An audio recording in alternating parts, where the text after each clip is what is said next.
Verona Board of Education passed a resolution at its meeting held on December 13th, 2016. The meeting setting forth the schedule of its regular meetings, which resolution was within 7 days of passage. The schedule was sent to the Verona City Grove Times, the Star Ledger, the Herald News, the Township of Verona, and the Verona Education Association. Postings of this meeting setting forth the time, location, and agenda were posted in each of Verona's 6 schools, the board office, and town hall. This posting was also sent to the above newspapers, all SCA presidents, and SCA liaisons. The Verona Board of Education operates under consent agenda format. Any board member has a right to have an item pulled to be voted upon or discussed separately. Copies of tonight's agenda and resolutions have been made available to the public present. Mr. Day? Here. Mrs. Bernardino? Here. Mr. Elliott? Here. Mrs. Fresky? Here. Mr. Quattrochi? Here. Okay, welcome to our second meeting of the month of November. We have one presentation tonight. It's Ms. Miller, our Director of Curriculum, giving an academic performance update and results. See the screen here? Before we get into that, is there any public comment or question on anything on the agenda? Right. Ms. Miller.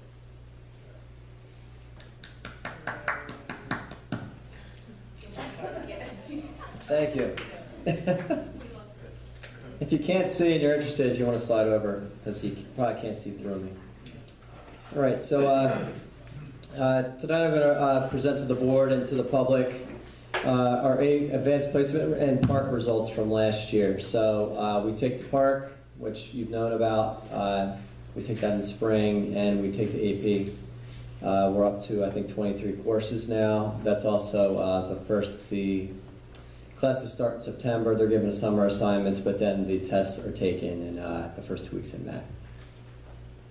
So when I start off, start with a mission statement. I underline active learning, productive citizens, and rigorous curricula. That's our goal, is to make sure kids are ready for college, whether they go to Montclair State or they go to Ivy League, community college, or just go to the military or take a job. They have to be prepared.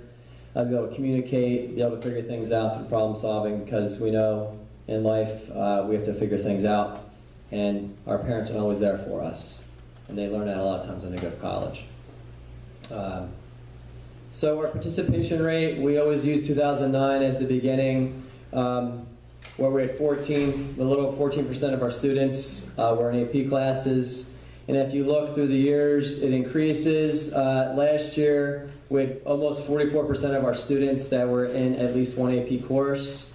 It was decided in 2009 to remove the barriers and to allow any student, if they were willing, to go. A lot of districts that surround us, even where I live in Berkeley Heights, you have to take a test to get in to an AP class. And what that does is it limits some students the ability to learn college material in high school. And we found through studies, and it's not just us, but many administrators, teachers, parents, the more they're exposed to at high school and when they're with us at home, we have a good support system for them, and then they can succeed even more in college. So we're proud of that number. We had 288 students last year that were in AP courses, and we administered 648 tests. Just if you go back to 2009, there were 82 students and 145. So once you break that wall down, a lot more students find it desirable, because when they look to the left and to the right, they notice that one of their friends is probably taking an AP class. So they said, why don't I give it a shot? Quick question, Mr. Miller. Yes. If you take an AP class, are you required to take the test, or is it? Yes, you are. In Verona, if you sign up for an AP test, you do have AP course. You have to take the test. Many districts do not require that. I'll get into that a little bit later. Okay, thank you. It's actually a good thing, because it means you have to commit to the class. We have 2 new classes this year. One is AP Psychology, which is what a lot of college freshmen take. So it's our most requested class. We only can run 2 sections because of our limited number of teachers. And then with Ms. Burke, we're running AP Macroeconomics. We ran AP Microeconomics last year and then Macro, so we do it in an alternating year sequence. Our overall AP average, which is interesting, in 2009 we had 145 tests that were administered. Our average was a 2.8, and a lot of people thought, even at that time, because there was some nice discussions, I should say, about if you let people take AP, will the averages go down? Well, in fact, it's the opposite. They actually increase. I could say with confidence since 2014, the average has hovered around a 3, and we've nearly tripled the tests. So we administer more tests, and what we're finding is that we've had a lot of kids who are still I'm not sure, they decide to take one AP class maybe as a sophomore, then they take 1 or 2 more in junior year, and not only do they get credits possibly for college, but they go into college with more confidence, which is what you want. Especially if they're going to go away, you don't want them to necessarily come home, at the end of the freshman year and say, well, I want to go more local, because, they build confidence when they take these classes. And our teachers take it very seriously. So we had 648 tests, and our average was over a 3. In order to get college credit for like English 101 or for like calculus, you need to earn a 3, 4, or 5, and it depends on the college or university if they accept it or not. I was a math teacher. I referred a lot of kids to engineering schools. There are some schools that claim their calculus is different than what I taught. I don't think so. I taught what Isaac Newton came up with, just like the colleges do. But there are colleges who believe that their calculus is better. So, as a parent, you need to know that, and with your son or daughter, you need to say, well, how many credits can I get? Because that's colleges. I was just talking a little while ago. Colleges are very expensive now. So the more money that you can save, the better. And I have some that are coming up close to that now myself.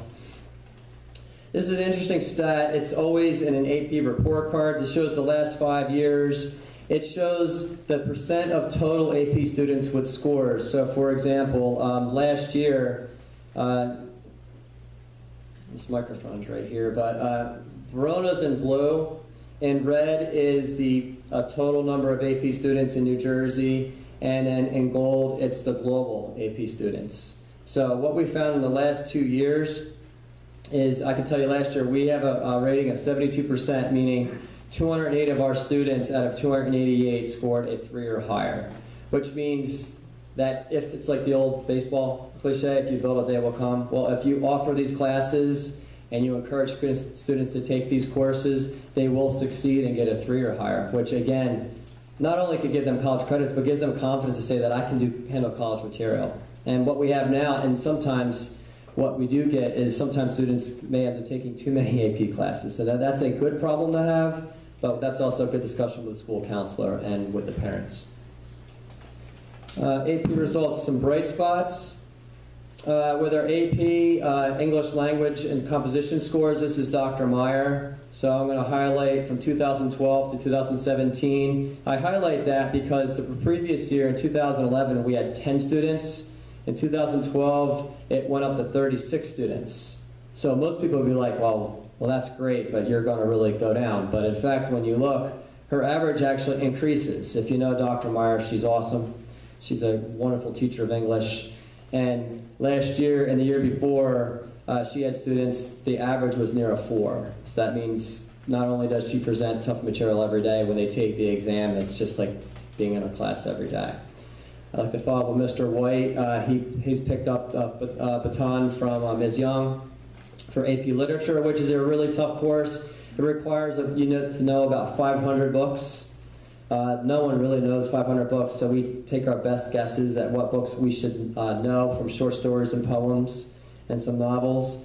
Some of the stuff that I loathed when I was in high school, but is important for kids to learn. If we look from 2013 to 2017, the number went from 17 up to 45. In 2014, we had 56 students. That was over 40% of the senior class was taking an AP literature class. And Mr. White last year earned a 3.42 with his kids. So tremendous work. Ms. Wallerstein is an awesome teacher. She teaches human geography. It's one of my favorite classes that I visit. Every year, we started in 2016. She had 22 students. They averaged a 4. Last year, they had 33 students. This year, they had 50. She has 56 students. So it's fun to be in her class. The kids like being with her, and they talk about everything that, human geography. I had geography when I was in 8th grade. But they go into trends and reasons why things happen here and abroad. There's two classes. Mm-hmm. Yeah, so her classes are very full. AP US History, this is a job well done by Mr. Tamboro. He teaches US 1 honors. Maybe some of your kids have had him. And then they go to Mr. Marr with AP US. They teach it over 2 years. Some schools teach it in 1. We decided to teach it over 2 years. If you look at the results, they're incredible. I mean, if you look early on, the average was over a 4, but they only had a handful of students. When you get to 2013, they had 53 kids. And together they worked. They had a 3.28. Last year they had 45 kids, and the average was near a 4. So they do a really good job. I don't know if your sons or daughters have had them, but they work really well together, and they love history. And they offer a lot of time after school, sometimes even on the weekends, for kids to study. And the last one, and this is a really cool one because Verona is known for music.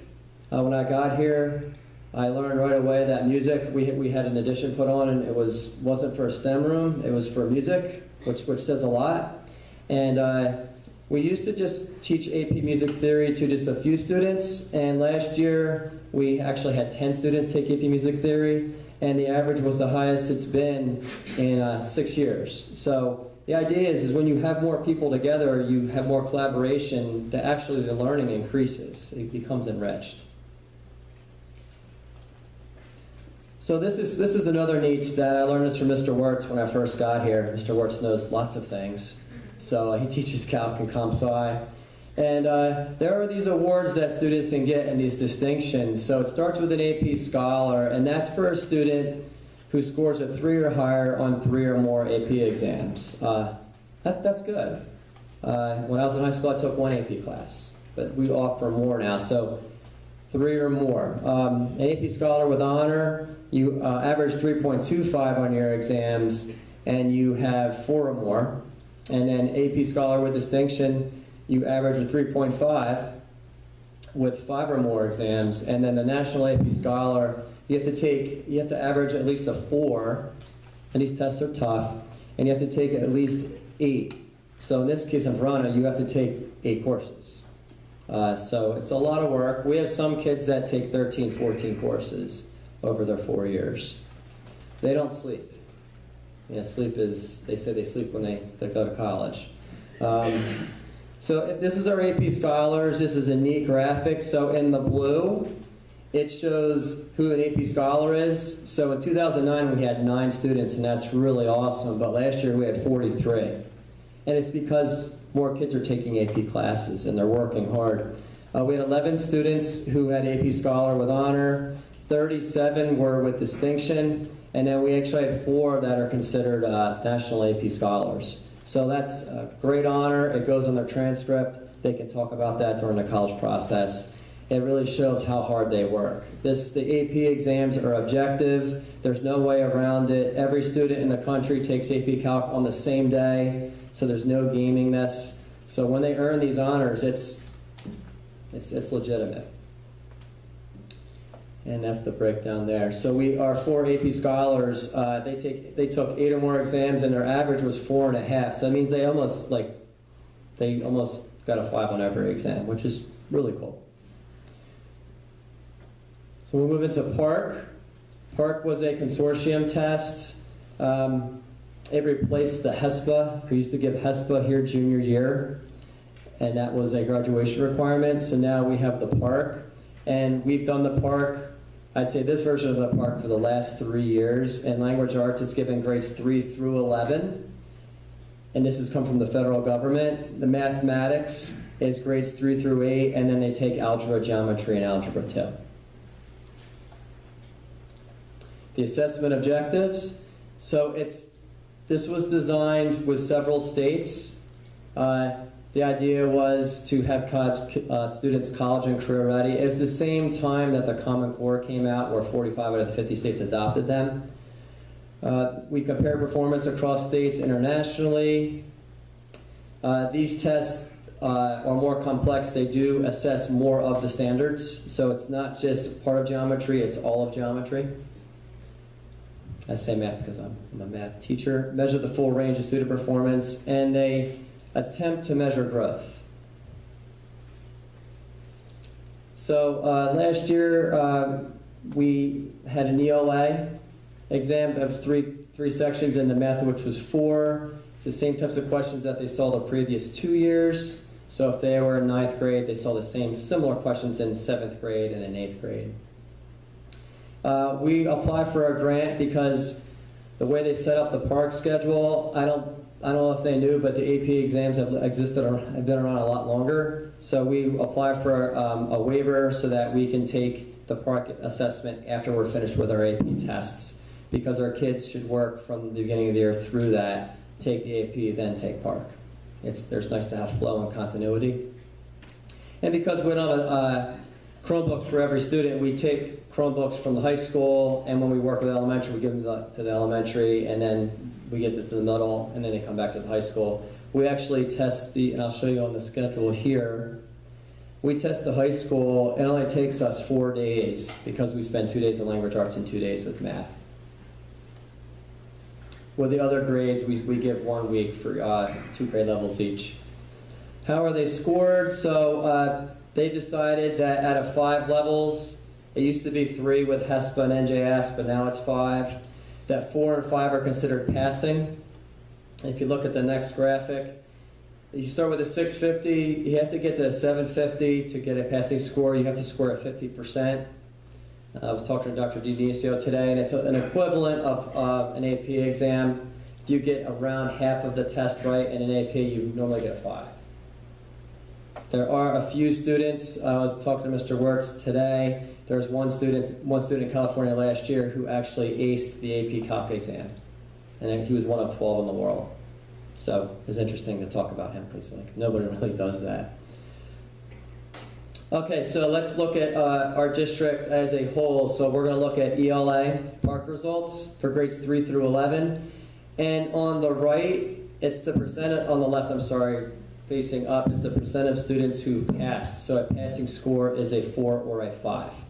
So what I'm going to do is I'm going to circle the 3rd grade score for the 3rd year. So 2017 grade 3, 71% of the kids earned a 4 or 5. That means that almost 3/4 of the kids passed.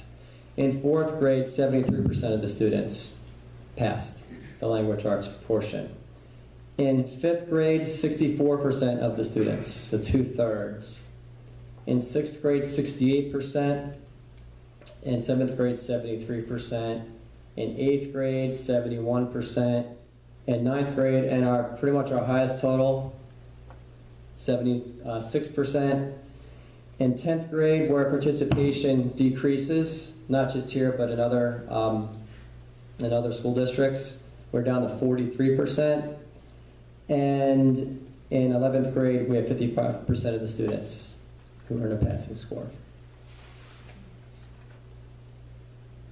For mathematics, it's similar. So if you notice, there's a positive trend here. In the 3rd year, for 3rd grade, nearly 3/4 of the students have earned a proficient or a passing score. And in 4th grade, it started at 38%. It's up to 55%, so that's increasing.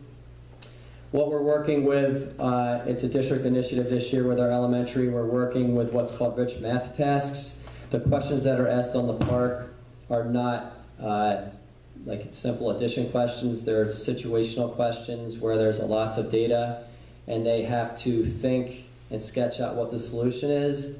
And we're teaching our teachers how to present that to students more consistently. So we're working on that this year and that'll probably be a 3 or 4 year initiative for us. In 5th grade, 60% of the students. In 6th grade, 60%. And what's interesting, in Verona, and after 5th grade, students can go to Math 6 above or Math 6. And in 7th, some of our students go to algebra, or they have pre-algebra, or they have Math 7. So if you take a look at the Math 7 scores, they start decreasing because we have students that are now in algebra. In 8th grade, it decreases again. That's a Math 8 score because nearly 50% of our students are either in algebra or in geometry. But what happens is we have students that are in 8th grade math, they feel like they're behind because other students are in algebra and geometry, so we have to help them like socially, emotionally too, that they can learn math. They just maybe need a little bit of a longer period to learn it. But we have to increase their confidence. So we're working on that this year. Mr. Miller, just on that, you took with the 17, 20, 23, the 8th grade now, 15, 16. Yes, sir. So that doesn't appear to be an anomaly. That's a recurring. Oh yeah, this is. And then they recover in the 9th grade. 10th. They do. What happens is we have separation, and students who are in math 8 and 8th grade, my oldest daughter was in it. She's not as confident, so she takes less risks. Math is her last subject that she works on. She's not a student here.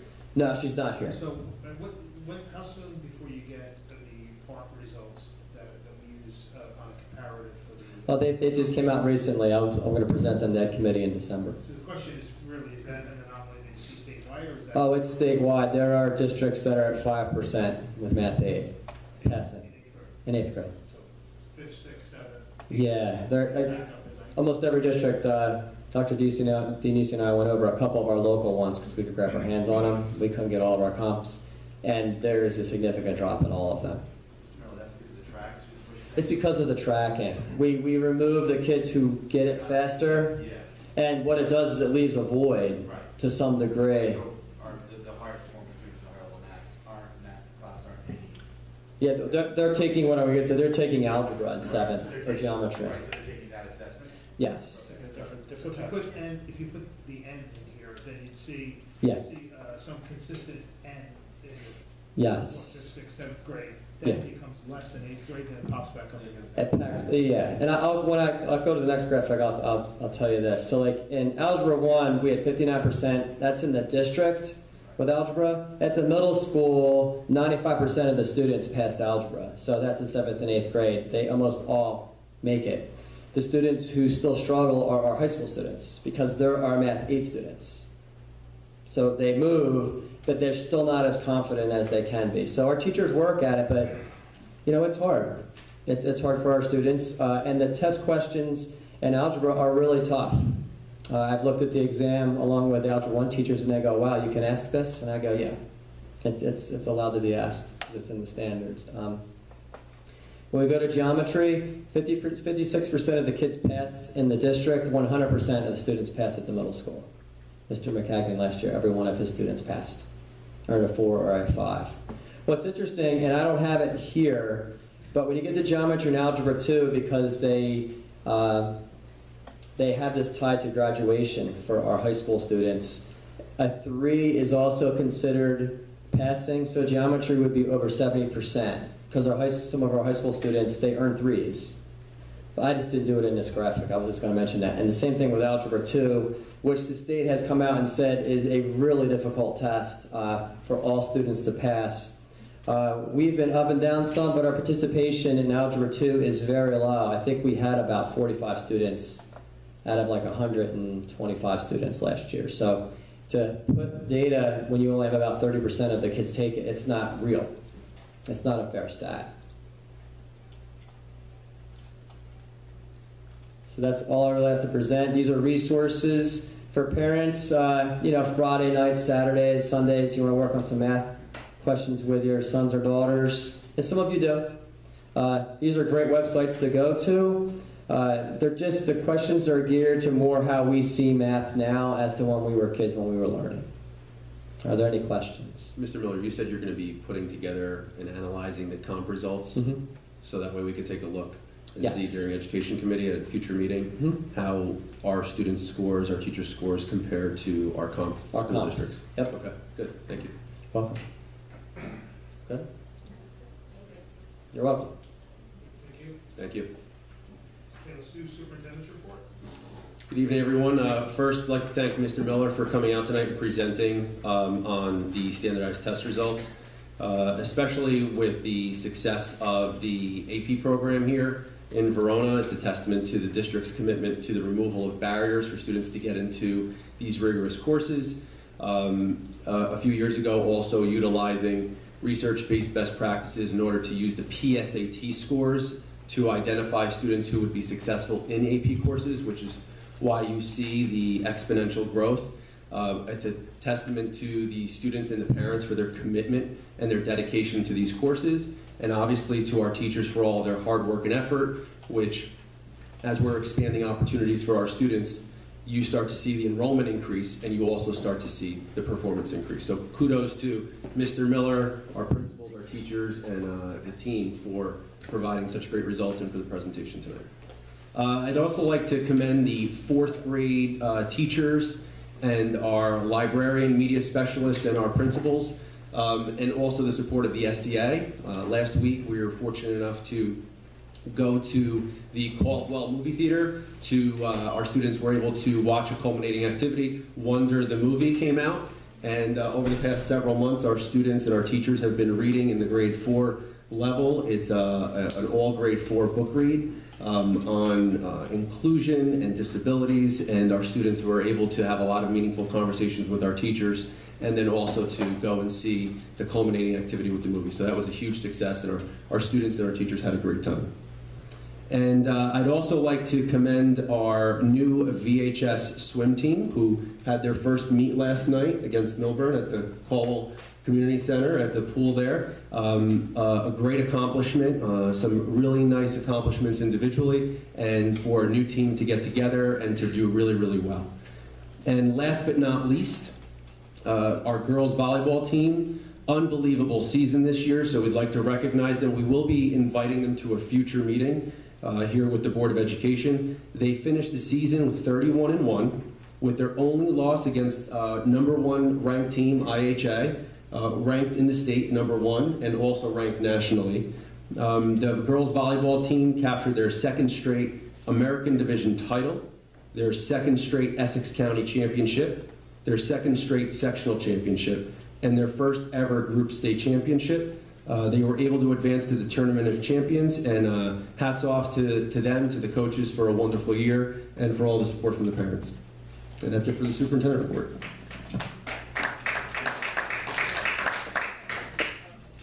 So I just have one thing for finance. The auditors are wrapping up the audit tomorrow, and they want to do an exit conference with the finance committee, so I'll find out from them tomorrow when we can do that, hopefully next week, because the audit is due to the state on the 5th. And then I'll check with Gary and see on when he can come, either December or January, to present the audit to the public. The public presentation of the audit is not for representing the state. No, it's not. Just that the finance committee reviews it. She's looking to do that presentation in January, too?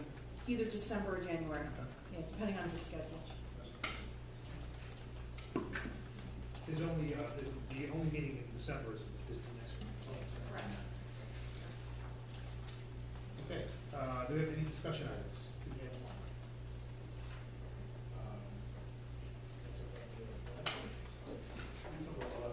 Sure. I don't know who would do that, so. I received a letter that was sent to the board and myself in regards to the information gathering about the process of how we handled a recent investigation. And so I talked to the administration, we talked about it with the board today. I talked about it with Dr. Dionisio. And what we're looking to do is to have a meeting where we'll have a sit down and talk about the letter, talk about the items in the letter, run down some of those items, talk about sort of what we do today, why we did what we did, and talk about the process that we do with all the investigations. So not just this investigation, how it's run with information gathering, with any incident in schools. And one of the things about our school district is every day we drop off our kids to school. We're all hillbillies here. We bring our kids to school for a safe environment, for an effective learning location, where our kids come, they learn, they meet other students, and they have a safe learning environment. And so the whole idea behind the way we run the schools today, the way the administration runs the schools, is provide that safe and effective learning environment. So we'll talk about that, talk about the process, and review that letter together. So I know there were some folks that came from one gentleman, and we'll be happy to have that, set up that meeting, and I'll work through that particular gentleman, and we'll have that conversation. Anything else to add? Let's do our resolutions. We have one resolution, that's resolution 2 is tabled. I just have a quick question. I don't know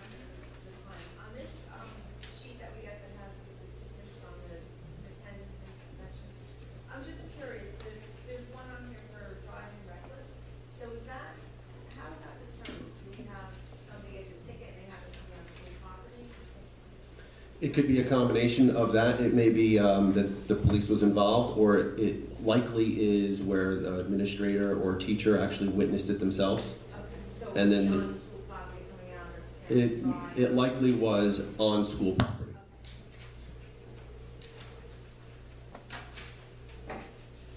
So we're going to table resolution 2.1. Resolve that the board approve resolutions number 1, tabling resolution 2.1 through resolution number 15. Second. So moved by Ms. Fresky and seconded by any questions on these? I do have a question on resolution number, give me a second, 8, which is an out-of-district placement. So we have the tuition rate for the new placement. Are we able to include the tuition rate from the old placement? We can do that. Typically we wouldn't, but we would do that through committee. So you're not on No. education, are you? No. Okay. You know what I can do is, we'll report it on the education committee meeting and also finance, and we'll show what the savings is. Okay. That way it's cleaner. Yeah. I'm sorry? We. I sent an email. Yeah. There was it's a Yeah. decreased cost. So I think the number is about $9,000 less So that I just didn't for know the if new we're able placement. to publicly have that, right? Well, you can, because the original rate would have been. Yeah, the original. Yeah. Okay, Okay. we can do that. Okay, let's call the roll. Mr. Day? Yes. Mrs. Bernardino? Yes. Mr. Elliott? Aye. Mrs. Fresky? Yes. Mr. Quattrochi? Aye. Okay, that concludes the board's business with that. Do you have any public comment or question?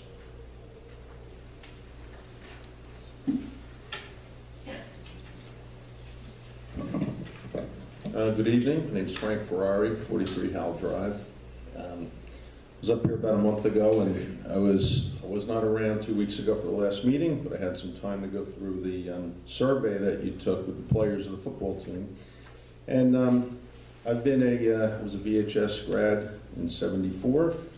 I've followed Verona football for about 45 years, and in my estimation, following every coach every year, that Al Rotella and Lou Rassiopi are still the two best Verona football coaches this town has had. Going through this survey, I had my two college boys were home this week, and we had 7 of their other senior players at our house, and I met with some of the current players, and we went over some of these things. And, you know, to sum it up, I'm going to go over a couple of them, a lot of them, and this dictates what a good coach should do. If these were all answered no, what kind of coach do we have here? My son played quarterback for Lou for 4 years. The first question he asked, did he grab a face mask? Well, he grabbed the face mask, my son said, maybe once or twice in 4 years. He didn't jar his neck. He pulled him on the sidelines and looked him in the eye and focused with him and got him to play harder. And he said, get the hell back in there. That's what he did. It wasn't to injure a player.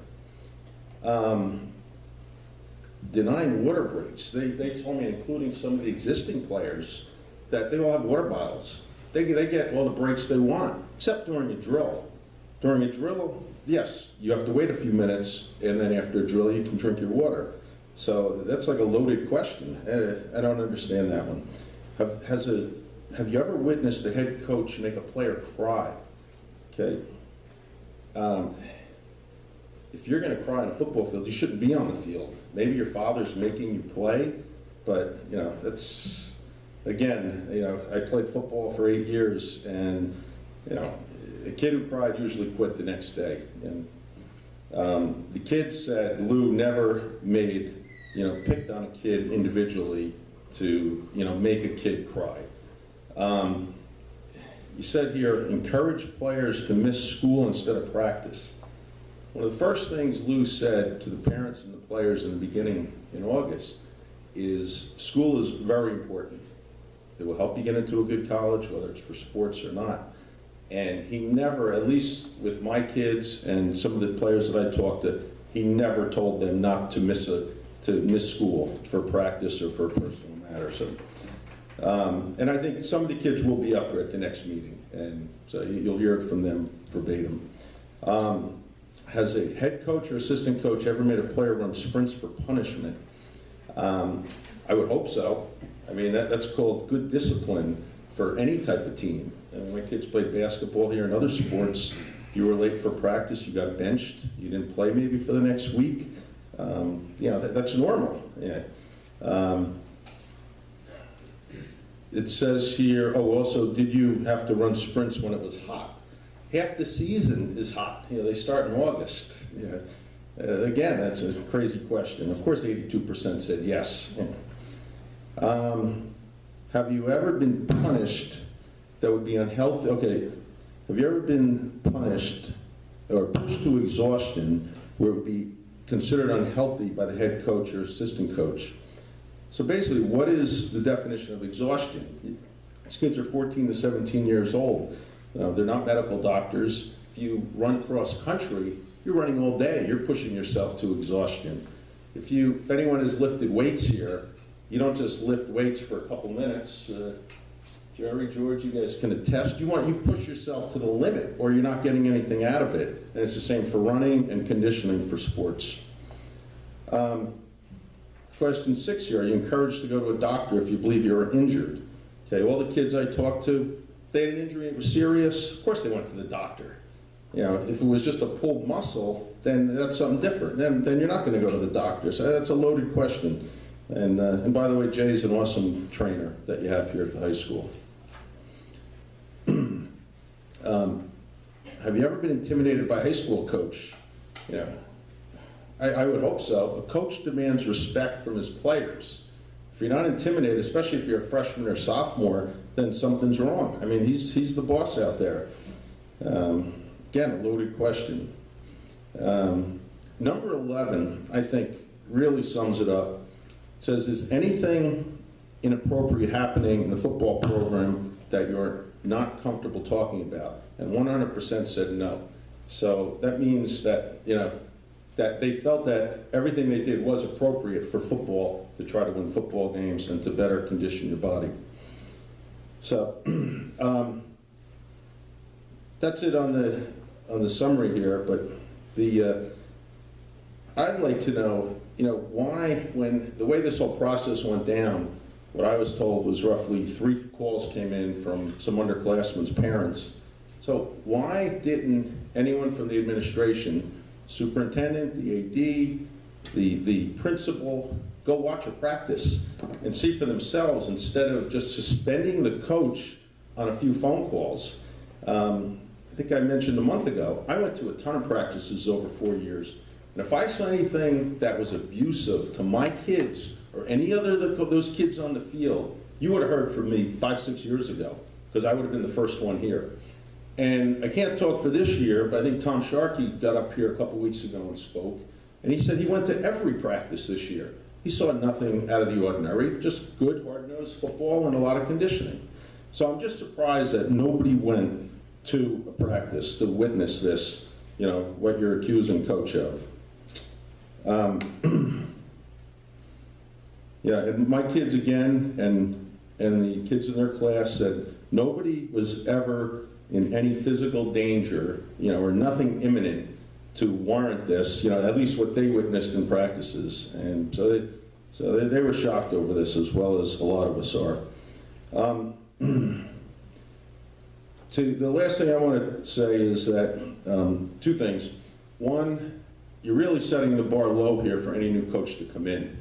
Lou won state championships, Arotella won state championships. I think they have about 9 or 10 between them. And it's a shame now a new coach has to worry about how hard he pushes the kids, how much they run, are they getting enough marble as far as getting a good football coach here. And a lot of us care about that. Bad news now, Jerry Pearl spoke here about a month ago. He's a Verona alumni. He owns Camco, by the largest taxpayer in Verona. He gives an annual scholarship of $15,000, and he is so upset over how Lou's been treated on this. Right now, he has withdrawn it. And it's a shame. It's $15,000 that could go, and doesn't go to just a football student, goes to anyone. And right now, he told me to say this because he couldn't make tonight's meeting. He's withdrawing it as of now. Doesn't that hurt the students? Yes, that's how upset and livid he is over this whole thing. He's a friend of Lou's, and he's making a statement. Anybody else?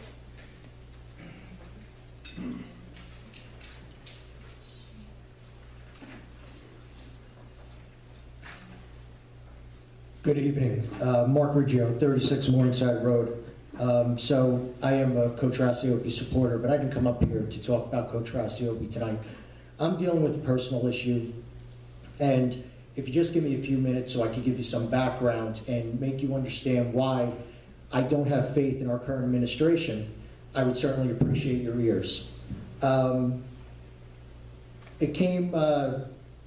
Received a phone call that Coach Rassiopi, this is about, let me just check and I apologize, on 11/8, received 2 phone calls from the school. My wife called me, said something happened to the kids. I'm like, no, nothing happened.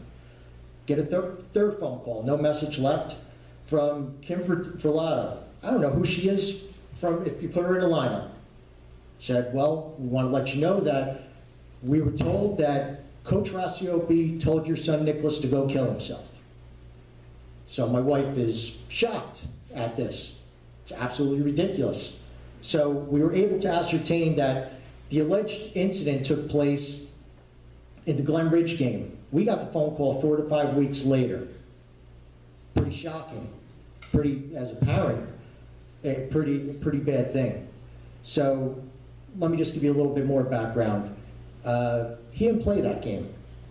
He had no whatsoever knowledge of that game. He was in the locker room, but he had cellulitis, which wasn't an injury caused by any of the coaches. He had to have 4 needles in his face, and his face cut open and drawn out. But yet he played the prior week. Coach Rassiopi, just so you guys know, before the Ramsey game, told him, you better see a doctor. You don't have to believe me or not, but if this is a man that has such a bad reputation and discourages kids to not go to the doctor, then why would he tell my son, who's a starter, sometimes both ways, play special teams, to risk him not playing in the game that night? I'm just curious why he would do that, and I'm sure you would be the same. But yet he went to a doctor, had his face drained that day, and subsequently played the game, and went to the doctors on Monday and had to be rushed to the hospital. I please don't want to get off the point. So he didn't play in the Glen Ridge game. So we found out that this alleged comment was said. We told him it wasn't true. My first response as a hothead sometimes is, well, I want to know who said it. I want to know who the coward is. Because you know what? If they couldn't say it to my face and come to me, I was the president of the board, Fifth Downers. I've been on the board for 7 years. I've coached almost all of these kids. If someone heard a rumor like this, I think they would know where I live or where I am. And, hey, Mark, I heard something. I just want to let you know. But instead, the coward, and I'll keep on using the word coward, decided to contact the school. So I asked who it was, said you can't find out, just got details that it was in this Glen Ridge game, apparently. Fair enough. Told Mr. Villado, listen, I want a phone call. I insisted on a phone call back from either Dr. Denisio or Mr. Cogdill. That was on a Wednesday, right before teachers' convention. I was away. I wasn't at the last meeting. So almost a week goes by. The following Wednesday, no phone call, no email, no nothing, which I absolutely deserve. So I left another message for Kim Filato. Later that day, I get an email from Mr. Cogdill.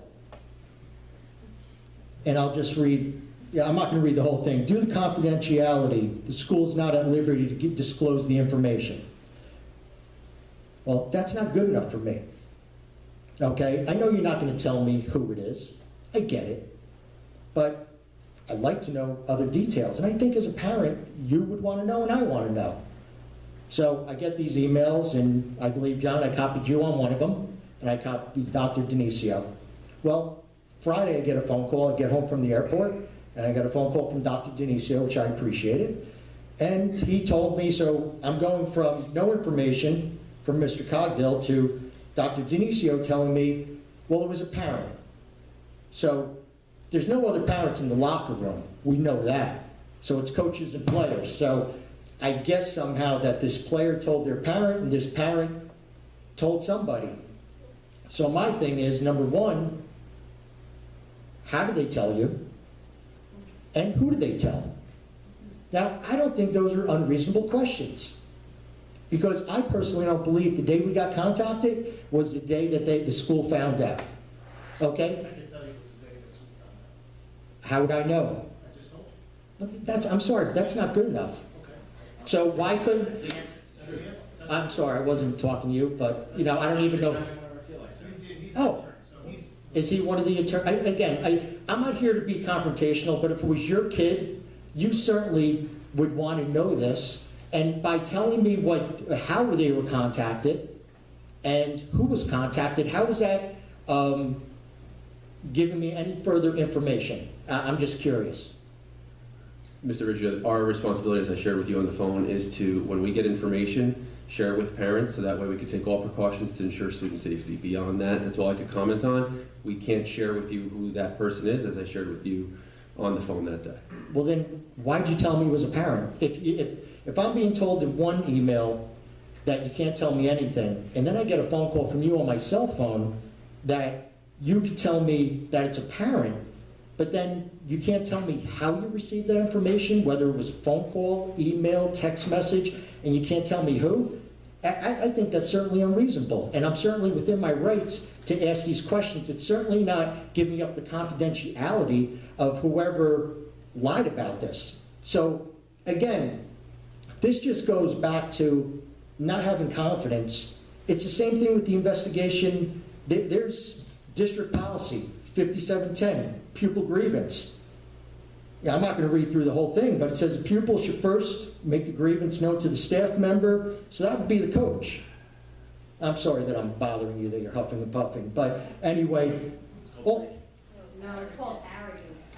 well, so I'm just saying, We can tell you thank you. that for certain, I think the phone call that you got was on a Monday. No, it was on a Wednesday, so you're wrong. Original phone call? Yes. The original phone No, his phone call was on the Friday. The first phone call I received was the Wednesday, 11/8, right before student recess or teachers' convention. That's when I got the first phone call. Again, received 2 calls, no message. My wife picked up the 3rd time, and that's when we found out everything. 100%. First phone call?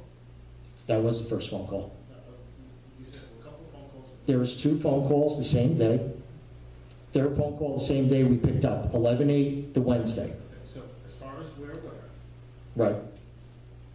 we received a message from a parent, this was a parent, that this is what they heard from their, somebody they know, and they reported. At that point, our responsibility is to communicate with parents, in this case yourself, being one. Sure. Here's what just got reported to us. Just want to let you know, if you need anything, that's, I think there was a bit more that they gave you too about what we were and we're not going to do about it. Which I won't get into here, but that's our responsibility, is to call and make sure that you're aware. That's it. That's it. That's all I'm entitled to. That's all that we are responsible to do. So let you know, this came to our attention and we're going to tell you. So No, there's nothing in it that said absolutely happened. We didn't do anything. I never, first of all, John, I never said that you said that. What I'm asking is, you called my house, you give me no details. Obviously, someone lied, okay? Because my son said it didn't happen. In the game of telephone between a game weeks before and the day that somebody reported it, a lot of people could pass a message from person to person. Well, somebody obviously passed it to someone in the administration. They did. Okay, well, then I just don't understand. How is this putting someone in jeopardy, the coward in jeopardy, that if you let me know how the message was relayed and who it was relayed to? What is that? And again, Dr. Denisio said that has nothing to do with anything. We're certain. Why couldn't you? But why couldn't you? Now, again, this looks very bad. The answer to your question is, I wish I could tell you that. Well, Attorneys tell me. well, the attorney, I guess nobody has a mind of their own because everybody follows the attorney, obviously. Sometimes common sense isn't used on the board, and obviously as a parent, you don't understand my frustration. And I don't wish this on anybody, but again, sometimes things happen. This is why I have no confidence in our current administration. I will continue to try to get this answer. For some reason, if I find out that the people that are involved have lied to me, that they had this information prior and didn't share it, well, then we'll look to take further legal action. And again, only the lawyers keep on getting fatter. Thank you.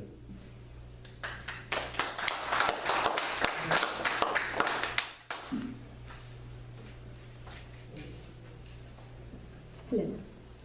Joanna Breitenbach, 14 Woodland Avenue. Sorry, got a little bit of a head cold going on. Wanted completely off topic here. A couple of weeks ago, you mentioned in one of our meetings to Mr. DiMuso, talking about the district starting or looking into putting out another referendum, smaller referendums moving forward.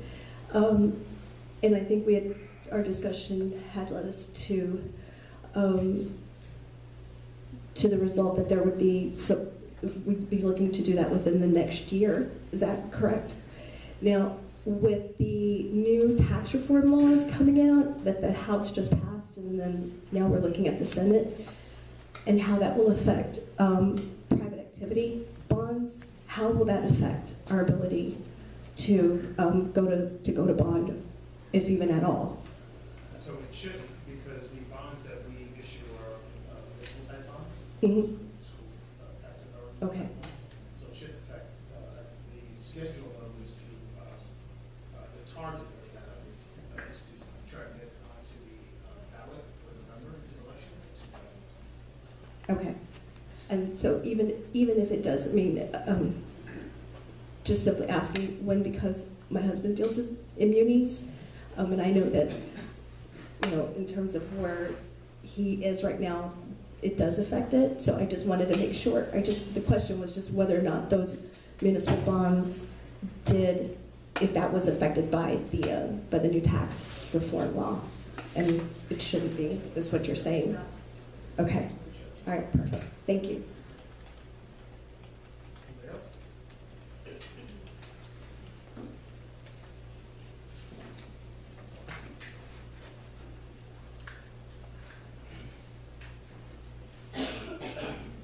Hi, Kim Chung, 642 Bloomfield Ave. I have a question in regard to the appeal process for suspensions. How do we take from there in terms of the appeal process? All appeals would go from the administrator, let's say an assistant principal. Appeal would then go to the principal. After an appeal to the principal, would go to the superintendent, and then after the superintendent would be able to go to the Board of Education. Okay, now is there a formal paperwork that I got to fill out for that? All you have to do is, if you wanted to appeal to the superintendent, then just an email saying you want to set up a meeting. Ready, though. And then after that, if you wanted to appeal beyond the superintendent, you could go to the Board of Education. You would just contact the superintendent or the board secretary, Ms. Nardino, and we would set up a meeting for you in private session with the Board of Ed. Okay, and past that, You would go to the Commissioner of Education. the county, No, the state. state commissioner of education. Okay, and in that case, would I be able to schedule a meeting now? I'm sorry, I missed Would I be able to schedule a meeting right now? No, you have to formally write a letter to me, Okay, so if you want to email that, you can. okay, And then the board typically will meet on the night that there's a Board of Education meeting. So you would come to see the board about 6 o'clock, 6:30. okay, Prior to the regular. prior to the regular meeting. Yes.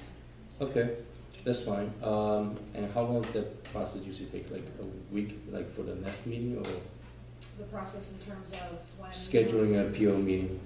So if you email me tomorrow, I'll just make sure that all the board can be there for the next board meeting, which is the 12th. Yeah. We meet December second 12th. unless you. Okay. Okay, that's fine. All right, so I'll email you tomorrow. But in the meantime, getting back to in terms of some of the sentiments of some of the parents about not having a lot of confidence in the current administration, I think that I really don't feel that you should in any way, I mean, how should I say it? Let common sense take a backseat to all these trumped up legality, because it really shouldn't. Because I shouldn't be here right now to appeal something activity that's something that my son did that should have been, like back in our days, would have wants maybe a 1-day detention to something that is, say, to a 5-day suspension on a high honor students. That's number one. Number two, and just like some of the parents over here who are frustrated with what happened to the coach, and I mean, for something that should have been a discussion, perhaps public and private, and then to determine the outcome, to something that was seen to be have done kind of shady and underhanded behind closed doors, hiding behind, shade of legality and whatnot. I just think that I don't think this is the way this town should be. This is the direction that the town should be going to, at least with the administration and with the board of ed and everything like that goes on. I really don't think so. I mean, this town was really, I didn't, like I say, I moved to this town because I felt that it was common sense prevailed, but I really don't think that the current administration is taking that in the right sense. Education, I understand that Sio mentioned that we do want to try to, Verona has always been good on athletic achievement, and you want to try to emphasize a little bit on academic achievement, try to catch up. But I don't think one has to do with the other. I think there's no reason why they both bring itself.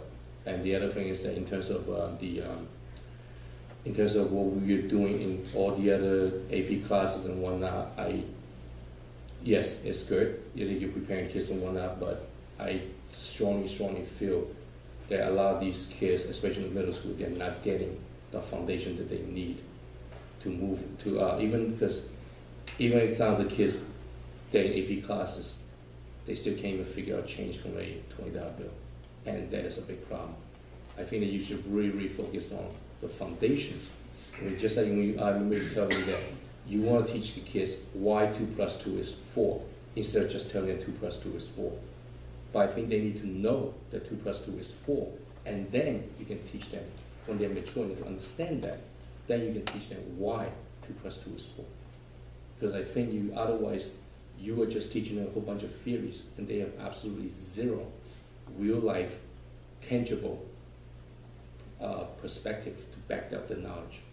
And I think that is the big gap that we're losing right now. And that's all I have to say, I guess, at this moment.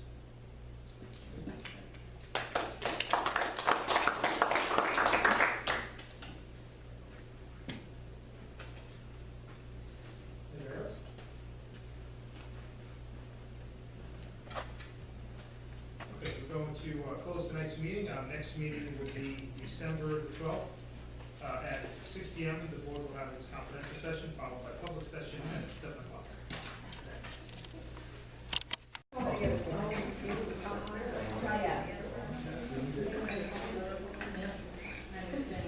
Are you guys ready? Please rise to the Pledge of Allegiance. The United States of America, and to the republic for which it stands, one nation, under God, indivisible, with liberty and justice for all.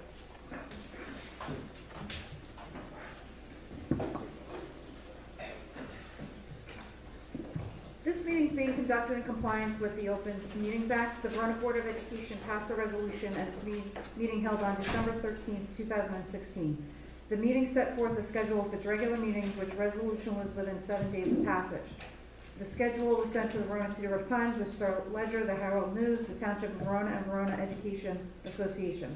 Postings of this meeting setting forth the time, location, and agenda were posted in each of Verona's 6 schools, the board office, and town hall. This posting was also sent to the above newspapers, all SCA presidents, and SCA liaisons. The Verona Board of Education operates under a consent agenda format. Any board member has the right to have an item pulled to be voted upon or discussed separately.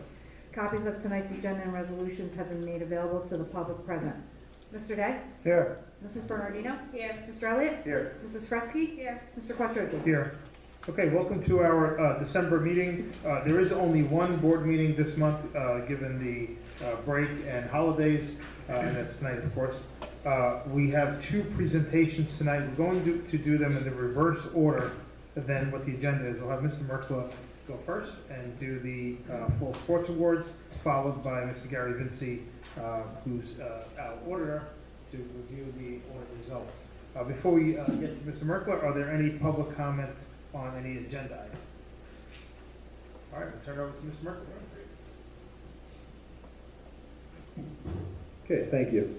So at this time, I'd like to provide a wrap-up of our fall athletic seasons, and as well as present our Group 1 State Championship girls volleyball team. We have two members, as well as our two coaches here with us tonight. So I'm going to start with girls cross country. The 2017 Verona girls cross country team completed a 9-1 dual meet record while winning the Liberty Conference Championship. Verona dominated the conference selections with Kate Ashley, Brianna Rigney, Julia DiGeronimo, and Jennifer Ying all making first-team all-conference. Adriana Fierro, Kathleen Nagy, and Kristen Parikh made second-team all-conference. Sophomore Jennifer Ying had an absolutely stellar season. She was selected second-team All-Essex County, along with a third-place finish at the state sectional championships. The girls also finished strong in November, taking second at the state sectionals and qualifying for the state group championships. Our boys cross-country team also had a very successful season. They finished with a 6-1 dual meet record, took second place in the SEC championships, third place in the North 2 Group 1 state sectionals, and they also qualified for the Group 1 championships. David Navarro was our first-team All-SEC Liberty Division selection, while Jason Sieglin, Chris Robinson, and Mark Walsh were named to the second team. Sean Carney was named as honorable mention. Our cheerleaders, they hosted their annual breast cancer showcase on October 18th. This showcase benefits Manette's Angels Foundation. So this is a showcase where all the Verona cheerleaders from grades K to 12 all participate. They were able to raise $1,450 to donate back to Manette's Angels Foundation. The varsity cheerleaders also furthered their philanthropic efforts on October 6th when they performed at Foley Field, which also helped raise money for breast cancer awareness. Our football team finished the season with a 6-4 record, which included 5 straight wins after a 1-4 start. During the 5-game win streak, they averaged over 40 points per game. 20 players were named to the all-conference team. Our first-team offense was C.J. Lavery, Tom Sharkey, Andrew Lease, Jake McConaughey, and Rob Coppola. First-team defense, Matt Frangillo, Nick Riggio, Nick Galuccio, Billy Fauerbeck, and Brandon Cariani. Second-team offense, Isaac Skrivanik, Adam Weiss, Nick Gonzalez, and Jake Marzano. Second-team defense, Dan Gibson, Matt Algiero, PJ Jordan, and Cade Byrne, and honorable mention, Nick Giuliano and Christian Dinicio. Our girls tennis team had another outstanding season, going 8-12 in the SEC America Division, which is by far the toughest division in the state. They advanced to the quarterfinals of the Essex County Tournament and the semifinals of the North 2 Group 1 sectional tournament. Dasha Yaknis was named first team All-SEC and third team All-Group 1, while Juliana Tordo, Maggie Casulu, and Alyssa Dio all made honorable mention for their conference. Boys soccer finished with a 6-9-2 record, which included a 5-2 record in the SEC Liberty Division, which was good for second place. We had 2 wins versus Group 4 opponents and placed 5 players on the all-conference teams. Sal Vasallo and Cole Smith were named first team all-conference. Mike Daggett and Garrett Percival were named to the second team, and Matt Nagy was named to the honorable mention team. Academically, our boys soccer team was one of 119 teams in the nation to receive the United Soccer Coaches Team Academic Award, as we had a team GPA of 3.74 in the 2016-17 academic year. Sorry, how many teams? There's only 119 teams in the nation. 119. 119. And how many? I mean, in New Jersey alone, you're talking about there's over 300 schools in New Jersey alone. So, times 50 states, I'd say it's out 12,000 ago. I'd say somewhere around there. So yeah, team GPA of 3.74 is unbelievable. So, our girls soccer team won 10-11 this season, which included a 6-0 win over Cedar Grove. But by far the highlight of their season was they had their first trip to the sectional final since 2011, where they lost to a very tough Glen Ridge team. In order to even get there, they pulled off 3 straight road upset wins over higher ranked teams. Lara Toll was named to the first team All-Liberty Division. Allie Madigan and Sarah Carlucci were named to the second team, and Rebecca Suber and Anna Rosinski were named honorable mention. And then finally, last but not least, our girls volleyball team. They had an absolutely magical season. They finished 31-1 this season, and a final ranking of number 3 in the state. So, congratulations. So they won their second consecutive SEC American Division Championship, their second straight Essex County Championship, second straight Group 1 Section A state championship, and the first overall Group 1 state title in school history. So congratulations, girls. The team won their first 31 matches to start the season, which is by far a school record for consecutive wins, and our school record was 32 last year. So amazing. So our girls also participated in games to support both breast cancer awareness and suicide awareness. We had many outstanding players this year. First team All SEC American Division were Carly Waterman, Hunter Capola, Madison Matthews, Brooke Cooney, and Nicolette Marino. Second team All SEC American Division was Cameron Fuentes. Honorable mention was Kelly Waterman and Daniela Trujillo. First team All Group 1, Carly Waterman, Hunter Capola, and Madison Matthews. Second team All Group 1, Cameron Fuentes and Brooke Cooney. And first team All State All Groups, Hunter Capola. And then Coach Jeff Stiefel was also selected as the New Jersey State Coach of the Year. So it was an absolutely outstanding season for them. So they brought a lot of pride in town, and at this time, I'd like to introduce them. We have Nicolette Marino. You can stand up real quick. And Brooke Cooney. These two girls are they're juniors on our team, so they'll be back next year to defend the title. And then Coach Jeff Stiefel and Coach Scott Stiefel. Thank you very much. Thank you. Any questions for Mr. Mark? I just wanted to say congratulations to the coaches and the girls. I went to a few of the games, and they were so exciting to watch. It was amazing, and especially for me, because I've probably known you girls since you were in kindergarten, and to see some of the girls and not having seen them in so long, and just to watch them out there like growing into these lovely young women and amazing athletes, and it was really an incredible season, so congratulations. When was the last time we did so long? Last year. Great answer. Last year we won the section, which is our first sectional title in history. We lost to Pagoda in the Group 1 championship, which was pretty great to see. Pagoda in the final again this year. So, and we played the tournament champions, which is, we lost to Immaculate Heart. What are they ranked in the nation now? 52nd. What was it? 52nd. 52nd in the nation. Yes, throughout the United States. So, it was an unbelievable team, but we hung tough and we won our first round match. So it was awesome. I was for that third time. Yeah, we Yep. forward to it. With the rest of the girls, are all somebody want to come tonight? A lot of club volleyball players. That's why their GPA is so high. Congratulations, ladies. Great job, coaches. Wonderful, absolutely wonderful season. Thank you very much. Sure. Thank you. All right, from the exciting world of championship volleyball and athletics, we're going to go to the exciting world of financial audit.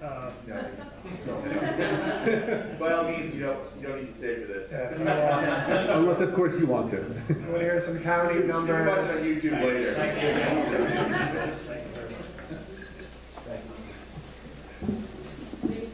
Thank you, guys. Congratulations. Good night.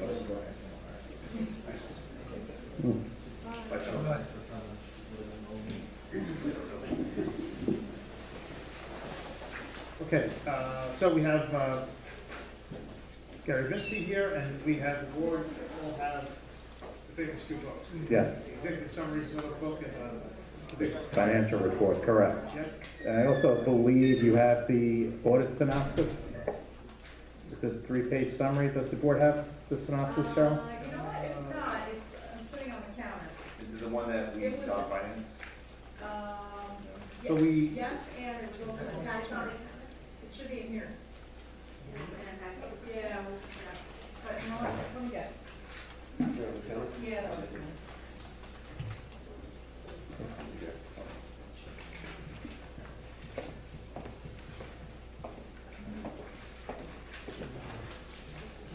All right.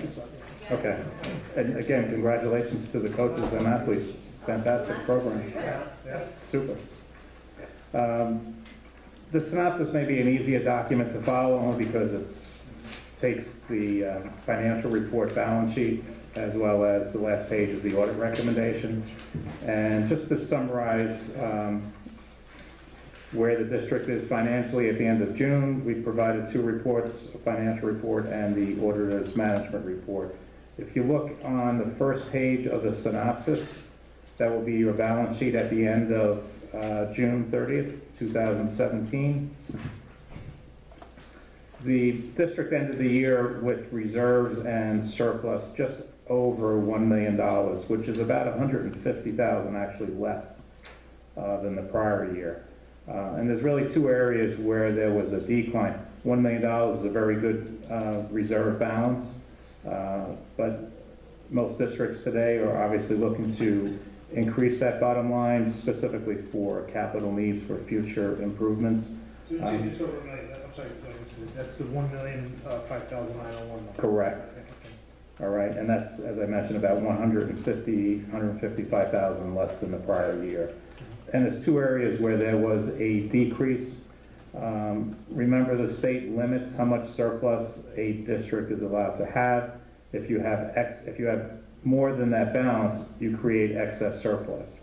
So if you went back actually at the end of the 16 audit, that audit determined the board had $221,000 of excess surplus. That surplus was used in the 17-18 budget when you balanced your budget. This year's audit only generated $20,000 of excess surplus. So now the excess surplus decrease will be known in the 18-19 school budget. So there is a gap that the board will have to make up either in other revenue sources or a decrease in spending just to keep whole, just because you have that decrease of $200,000. So the 221 becomes 20. Correct. In the 18, so when we do our budgeting in the spring, the carry forward, what this is, and it's every other year because you have to have an audited number in order to use it. So the year end, I'm going to explain this because I go through this every year. Yeah, no, it's good. I think it's important to do it. It's confusing. Yeah.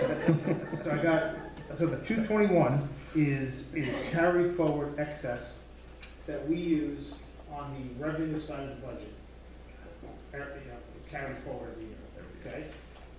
If that number goes away for whatever reason, so we have to dip into it this year and spend 200 of it now the carry forward is 20.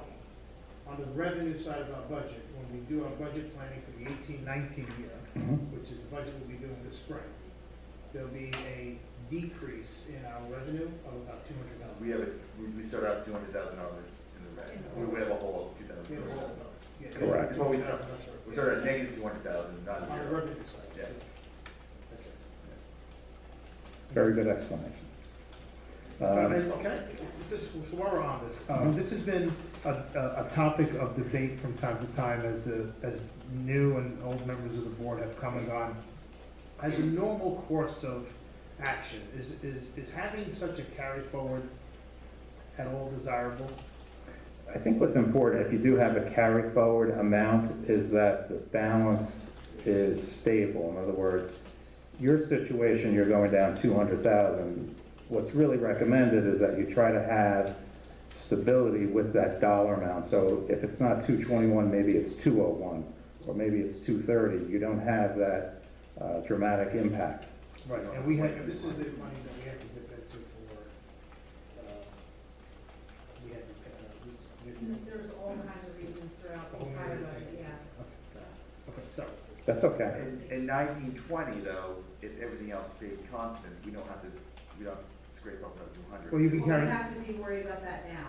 Right. We have to look forward and say, we can't repeat what we had to do to get where we are now. We can't do that, so we have to cut over 200. Right, so we have to make adjustments now Right. in this current 17. Right, we overspent the wrong way perhaps, but we had to dip into it 200,000. We have to cut 200, and then we got to make sure that we don't go over 200 again. Well, what's it say? So really, it's almost like a $400,000 problem.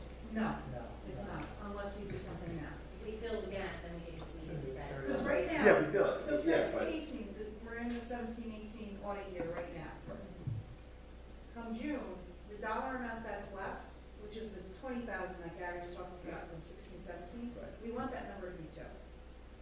Right, right. We want that number to be 2, because then in 1920, Right, we're not yeah. gonna have to cut. Right. Two. Correct. Okay, 200. That's what I'm saying. Yeah, kind of just, 250, whatever. Yeah. Gotcha, okay. Okay, some other reserves I think are important for the board to understand. You have a capital reserve of approximately $90,000. That balance has not changed in a few years. The maintenance reserve at year end was $242,000. That actually was a decrease of $80,000 from the prior year. And I also believe the board has used some of that reserve money in the current year too. So that 242 may actually be, I think, less than 100,000 as of today. Because of spending this year. Because of spending. I'm bringing that up right now, because I think it's just important to put out there, so that everybody knows. So currently there's 81,000 left of the 242. So 161 was spent so far. So, That's- go ahead. Is that book the revenue that we're gonna have to worry about that? No, what you worry about is that you don't have. We don't have enough. No, you don't have money to do repairs. Well, that's me, we don't have enough. Above to and get beyond this the done. budget. It should, but it's not a situation like the excess where we have to make up the money. Correct. 81,000. Yeah, the problem becomes if we don't have, if we need more than 80,000. Well, the 242, the maintenance reserve are the things that are not budgeted for. Right. And it's the excess of surplus. When we were budgeting, say, 250,000 for the excess surplus, this number was built from an amount above 250. So let's say it was 270, we put 20 into maintenance reserve. So, if at the end of this year it's 300,000, 200 will go to tax relief and 100,000 will go to maintenance reserve. That's kind of how the numbers work. So if we spend 81 throughout the rest of this year for repairs that weren't budgeted for, then we'll be zero at the end of the year. And not until we do the audit will we know if there's excess to put money back into this account. So we will have to hear. Right. So in the world of what we can do this year around the 221 becoming the 20K, can we appropriate any money out of the $1,500,000, the $1,005,000, that the fund balance? It's very limited because if you apply to, first of all, you'd have to apply to the county for their approval to take money out of your own reserve. What they will recommend is that you actually deplete all of the money pretty much in this year's budget. So they want to actually see that you have a break-even budget before they would allow you to take money out of your own surplus. So you'd have to go through the exercise of a budget forecast at the time you decide that you want to use some of the current surplus to prove to them that you don't have the resources in the current budget. Right, so the way I look at it is I look at total fund balance is a form of a reserve, right? The 221 is a form of a reserve, that excess surplus, and then my capital reserve, my maintenance is other forms of a reserve. When you're saying they're not really fungible, I can't move money from one to the other. You just wanted to Correct. one reserve to another reserve, right? Is that basically what you're trying to do? We can't. You cannot do that. Okay, all right. So, I'm sorry. Okay. So really keep in mind the size of your budget. Think about the size, the dollar amount of your reserves. Your ability to really increase your capital maintenance reserve is actually very limited. Because I think if you go back the last few years, the monies that the board has appropriated in the budget has pretty much been spent in that year. So for you in the future to add money to those reserves, there's really only two ways. Either through the adopted budget process, or you're allowed to actually transfer money in June. And the only way you could transfer money into those reserves in June is if you felt that you had enough money left over unexpended in the budget year, which I don't think you've been able to do in the last few years, especially the capital reserve. So the unassigned budget is that's where you have a 2% limit on the budget, Right, right? So correct. we're falling somewhere at just under 1% of the general. That's right. Okay. So if you just also, I want to bring to your attention, if you go a couple columns over, the capital project fund, you're going to see a slight deficit there. That deficit occurred because when the referendum was approved, documents were submitted to the state for the funding from the School Development Authority. Your referendum was financed by the state as well as school bonds. Since your bids actually came in less, the state has then reduced your state aid amount. And they actually reduced it by $150,000 this year, which then created this deficit right now. So the way to eliminate that deficit is either appropriating money in next year's budget, or you can actually transfer money from that capital reserve that we just talked about, that $90,000, to offset that deficit. Other than that, there's very little options available to the board. Any questions on the finance before I just touch on the audit recommendations? All right. Last page of the synopsis would be then the recommendations that we had as part of this year's audit. Some of the items deal more in the compliance matter. 3 signatures being required on your bank accounts. I think when the banks were switched during the year, one of the signatures was taken off the check signing. So again, it's just a compliance matter that instead of having the 3, you actually had 2. Were there any irregularities in any of the payments that we made? No, not at all. It's strictly a requirement by the state that you have 3 signatures on those bank accounts. It's mine, the treasurer's, and your signature. Okay. You mind taking it? John, he's never around. Was mine Never around to sign two. Which one was, who was missing? It's yours. so Mine it's is the one missing. Yeah, missing. so the treasurer and I sign all the checks. Right, yeah. Okay. And then for the student activities, it could be a principal and myself, it's, all the checking accounts are different. Okay, that's been fixed now? Yes, Yes, so we're adding John back up to the check. I'm sorry, We're adding John back onto the Yeah. check. President has. correct. Okay. The second recommendation dealt with the deficit in the referendum account, which we just touched on. That's the fifth, It's 14th. $15,000. The third recommendation dealt with modifications that are made during the year to the original budget. We saw that there were transfers made that just were not submitted to the board for their approval, and that was money that came out of the maintenance reserve. So any modification needs to be approved by the board. Okay. One on the cafeteria, very similar to the capital projects fund. There's a slight deficit in that account. I think over the years, the board has transferred money into that account. This year was just not enough money to offset the deficit. And I think that year was also $15,000. We had one recommendation in the student accounts dealing with the fundraising activity. We talked about that at the finance committee level, just trying to clarify the type of fundraising that does go on there. So this is where fundraising done by parent groups, or, right, where monies from the fundraising that benefit school programs would run into the budget. Correct. opposed The to student account. cancel Right. And there's a donation. It's not the state. Yes. All right. All right. That sounds like that, we have to speak to our attorneys about that. Yes. Yep, okay. The application for state school aid is the loan repeat, and the reason why it's a repeat is the timing of when the application is actually submitted. The state wants to know how many students will be eligible for free meals, even though you do not offer that. And I think it's 11 students district-wide, so. That's part of our deficit in the food services that we do offer it.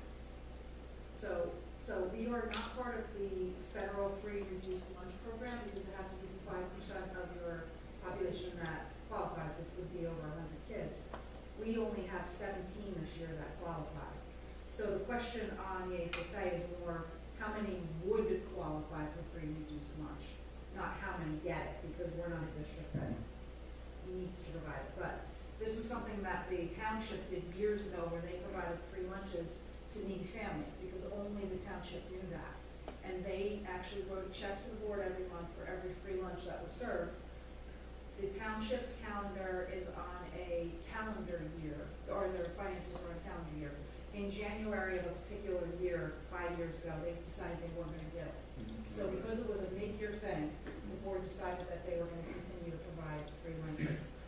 So that's currently what we're doing now, which is part of the reason why we're running the deficit.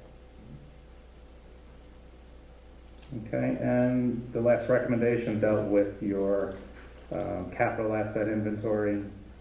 Certain additions were just not included. The only thing I would suggest is once the referendum is approved, that the inventory valuations, be revisited just so that they include all the costs associated, with the capital program. Is the capital program the annual accounting of the value of all of our furniture and that kind of stuff? Is that what that is? If it's over $2,000, then it would be included, correct. So today computers would not be, but districts sometimes do that just for insurance purposes. Right. That way they can So control what is the finding here that the recommendation? Well, it would be also the structure, the building itself. The building itself. All the buildings. Right. What was the finding here? That certain additions, in other words, you had certain costs that were deemed to be capital assets, just were not included in the capital asset valuation And were report. they all related to the referendum and stuff like that? Yes. So we're due to have an inventory done, and we hire an outside company to do that, so will come in July, which would then be reflected in this year's audit 17. And this is the thing that came up a couple of years ago, that we have to start doing this, and it doesn't have any bearing on it. It has no bearing on your budgeting, has no bearing, because it's not included really on your GAAP financials. It's a memo entry in a district-wide report. So there's no bearing on the state capital. No. Okay. Any questions on any of them? Based on your report, we got a passing grade? Absolutely. Good to hear. No, I think what's important too is that each year, part of the report has the auditor's opinion on the financial statements, and, every year it's been we call it a clean opinion, or unmodified, means that the financials, we can attest to all the documentation, your district has all the proper support for it, so we're very comfortable with the values that are included, so it's been an unmodified opinion for a number of years here. Okay. You're welcome. Happy holidays, everybody. Okay. All right, do superintendent's report? Good evening, everyone. A few updates on the educational front. Before the holidays here, I just want to give an update to the board and to the public regarding some professional development that the district has undergone over the past several months, and even going back to last year and then moving forward. Mrs. Studo, our principal at Brookdale Avenue School, is also our lead literacy instructor from a professional development standpoint. We were able to go to that hybrid model. Her primary role is being Brookdale principal, but she does run professional development workshops with our teachers.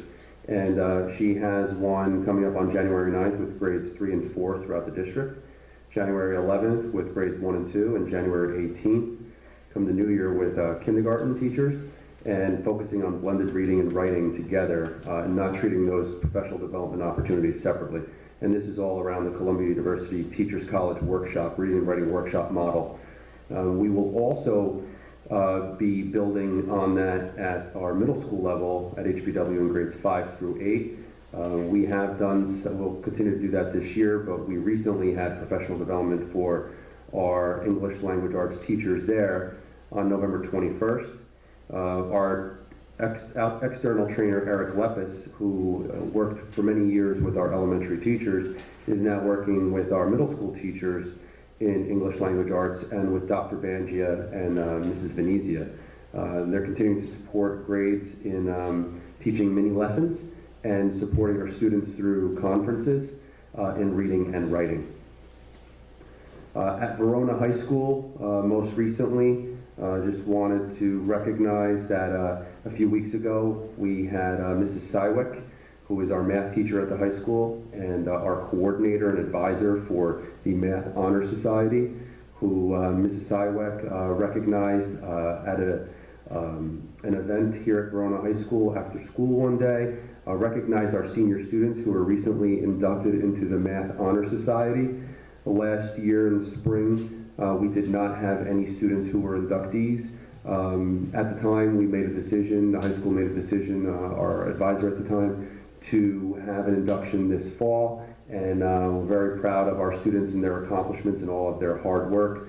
Once again, that induction ceremony was held a few weeks ago for our senior Math Honor Society inductees. This upcoming spring, we will have our current junior class inductees who meet the requirements for being inducted into the Math Honor Society.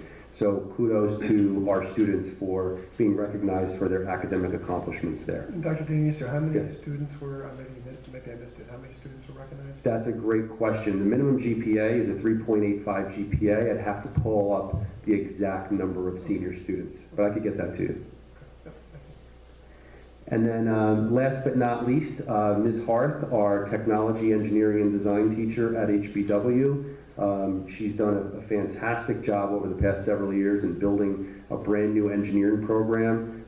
The club that is run after school has well over 100 students who are actively involved in many different types of engineering projects, from designing mini golf courses to Rube Goldberg to Pumpkin Chunkin, building catapults around the engineering design, which has been a huge hit for our middle school community. So I just wanted to recognize Mrs. Hart and all of the students and the teachers and the parents who made it possible once again, that they were able to launch those pumpkins last week. And you know, the engineering design process and all of the work that they're doing in all of the classes in the middle school is really important for problem solving and the creative thinking, which is valued here in Verona, and also building that foundation for what's to come here at the high school and bridging that educational experience.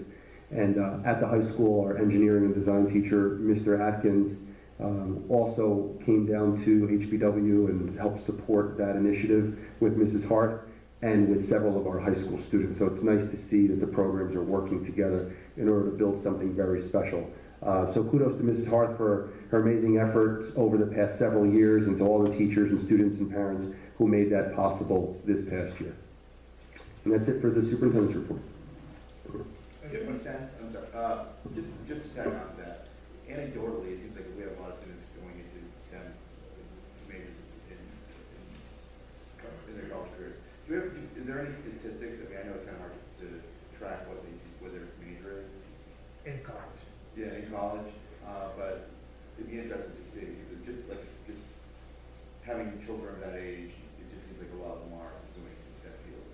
Well, the field is, as you know, has been growing exponentially. I mean, the demand out there in so many different areas, and I'm sure that, and I'm reserving not saying anything about our recent trip, because I'm presuming that Mrs. Fresky and Mrs. Bernardino have it on their list of updates as to where we went on Friday.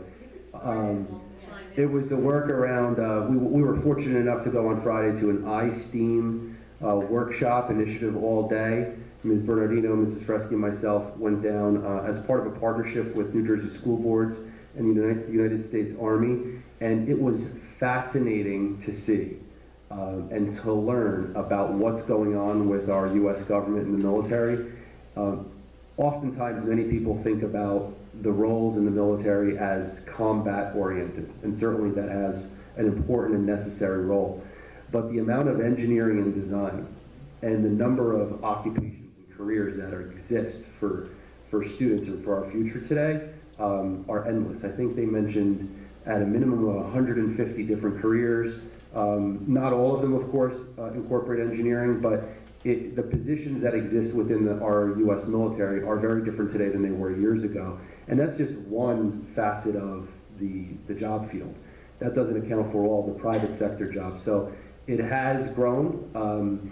We see that there's an uptick anecdotally. We did, through our Naviance program last year, pay a little bit more in our partnership with Naviance that will allow us to track our students and their success rate in college, and whether or not they complete their college in 4 years. Does it take 5 or 6? Do they transfer? We're able to get the analytics on that.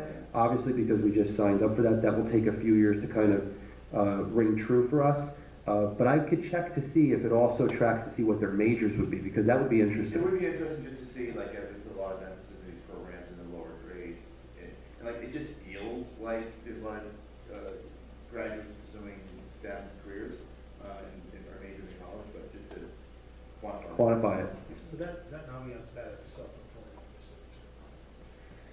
There are a couple things. So we do have our seniors, when they do an exit survey, there's a self-reporting piece. That's when they Before they graduate, our counseling department meets with the students and asks them to go into the ambiance.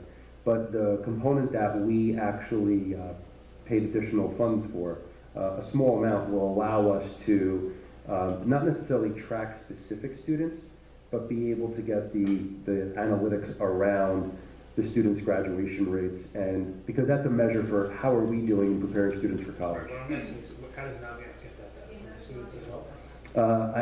I don't know the detail on that. I'd have to go back and take a look at that. I can report back. I just wanted to add something to what Mr. Elliott was saying regarding the STEM and STEAM fields.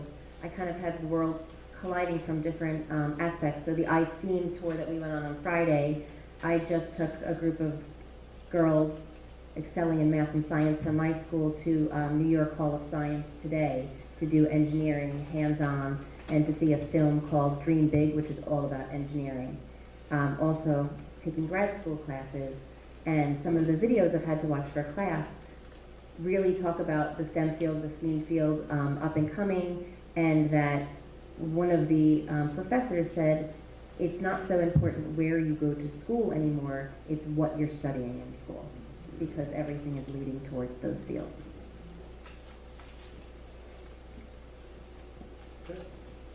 We can do committee reports, and the first one has a good segue, it's education and special ed. Yeah, a lot of what Dr. Dionisio covered in his report reiterates what Mr. Miller was speaking about in the education committee. What came up that was not on Dr. Dionisio's is, I have it written down here somewhere, that there's a media opt-out form now for faculty, and that's exactly what it sounds like. So the way we have an opt-out form for students who would not want to be photographed or portrayed in social media or any way without permission, now there's a form that our faculty and staff can opt out as well.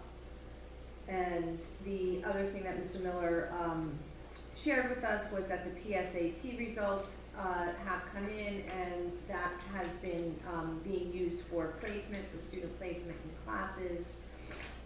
And other notable topics that he talked about was the math team curriculum and the inquiry-based math program that we're moving towards, and they're working with trainer Bill Jackson. And the next time they're meeting the math teachers with Bill Jackson will be in January, the 25th and 26th, and February 1st and 2nd. And Mr. Miller's also working with the math department on a book club. So the whole department is reading the same book, where they come together periodically to meet, and a lot of the discussion is circled around math mindsets. And there are facts that you do have to memorize, but the bigger picture on conceptual math and being student-driven and curious learners. So that is going on there. And then Mr. Moriello's portion, which covers the Special Education Committee of Education, he reported back that Childs had a fundraiser at the Verona Inn, which went up sales on a particular night, so thank you, Childs. We have in personnel a maternity leave replacement. Dr. Quinn is going out on maternity leave, and the Next Step Pediatrics, which is an outside vendor, will be covering the PT for that starting last week, December 4th. And we have currently 7 students out on home instruction, and evaluations, we have 2 risk assessments, 1 psychiatric and 1 neuropsych. No policies, and as far as the transportation, we're waiting on the new bus and getting insurance and registration for that. We have all that, we have the bus, we took a trip already. All right, so we're updated. Yeah, we're all set. Yeah. So Leonard. Everything happens in a week, Yeah. and that is on that. I have a question for you. If we can go back to the math for a second. So I know that they have been looking at this for quite a while, because I was involved with some of the visits that they went on with the new math instruction. Are we also looking at an actual new curriculum, or just how we are teaching our current curriculum? The primary focus is how we're teaching. Okay, that's what I thought. That's what's more important to us right now, and to really flip Yep. and make sure that it's more inquiry-based. That's what I thought. Yeah, increase that engagement and really focus on the creatives. I have one more question for the education committee. I know Mr. Miller was here at the last meeting talking about the park test results, and we were going to get comparative results, maybe some more districts or state. Did anything come up about that, or is that still? He did. It should be in the Google Share Drive file. There's a whole park thing with many tabs. So it did come in. That So, all came in. okay. Yeah, and I would not do it justice. Yeah, so they're yeah. So Just want to know it's out there so people in the public. Yeah, know it it's is out there and it's uploaded to the public, so everybody can go and thumb through that. you could click through all the tabs. There's a lot of comparative data. It's broken out by achievement based on each grade, and it's also broken out as far as cohorts go. So, for example, when students were in 3rd grade 3 years ago, and then how did that cohort then do when they were in 4th grade? And then how did they do when they were in 5th grade? Because that trajectory is important for us to look at, because we're looking to measure growth and to make sure that students' understanding is improving over time. Can't wait to look at that. Did athletics meet? We did. Okay. Yeah, you can jump in, because I know I had to get off the call early. So athletics did meet. We had a call this week. Mr. Merkler was here and talked about the winter season. Injury tracking guidelines. We do keep track of all injuries that happen in all the sports, whether it is during practice or during a game, and we have that information reported to us. Future athletic program additions. I know there have been some inquiries on a freshman girls soccer team and a field hockey team, which we are gathering more information on. The Positive Coaching Alliance is something that came up to have this company, PCA, come and speak to us and get some feedback and things of how we can move forward with more of a positive coaching model. So that's something that we're looking forward to. The NewJersey.com video contract, we're going to be doing, and Lisa, you might speak to this better. Through NewJersey.com, they're going to be doing video streaming. So they are going to work to put cameras, I guess, in the gyms, and then they will live stream sports on NJ.com, and I guess you could subscribe to either a game or monthly, something like that, right? So that'll be interesting. And then we get 10% of any money brought in. through that, so Right. they're not expecting us to make millions on it, but it would be small. A little bit extra based cash, on- and it lets parents who maybe are at work late or not able to get to games, or I know Exactly. sometimes I have kids at multiple places, and, Yeah. you know, being able to kind of, That's- And Did you NJ, talk about the cost of the cameras and installation and all that, and cameras are going in? Cameras are paid for by yeah, MJ.com. they're paying for it. They're supporting those cameras. So the cameras range from $3,000 to $5,000 per camera. So they're providing those with no cost. And then do they say what the useful life is, and if they have to be here to replace? They're replaced by MJ.com. Okay, so they maintain it through the life of the contract? Yes, It seems just like a win-win. yes. And we'll also have a camera set up on the upper field as well. So for the spring sports, that'll be the next thing. Will be, for example, any spring sports that are played up there next fall, soccer, lacrosse, could be banned.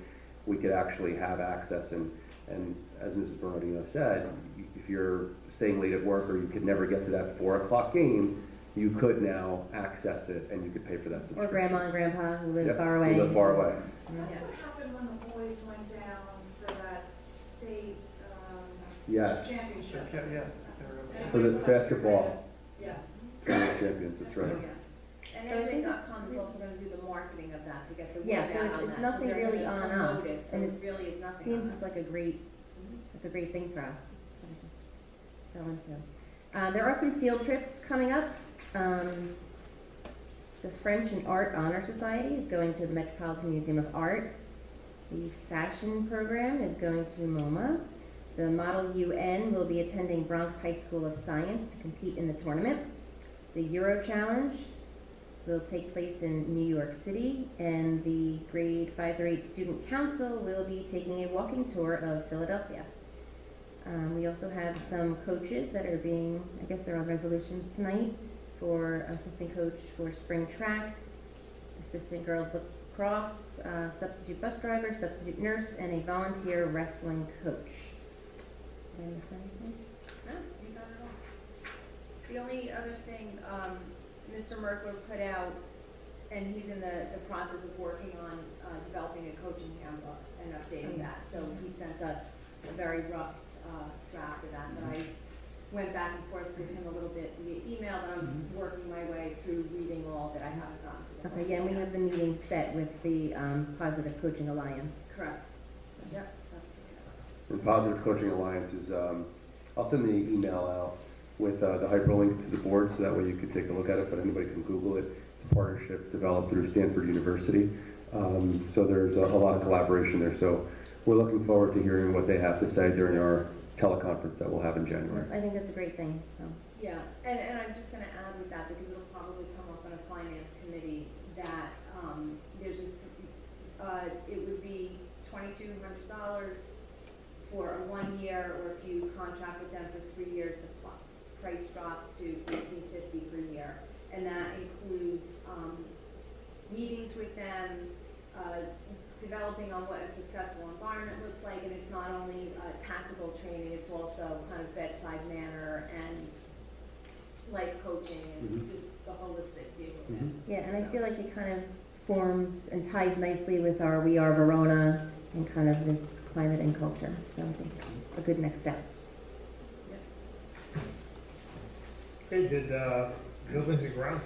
We did. We'll take it. Go ahead. Yeah. Sure. We had a quick update actually this morning.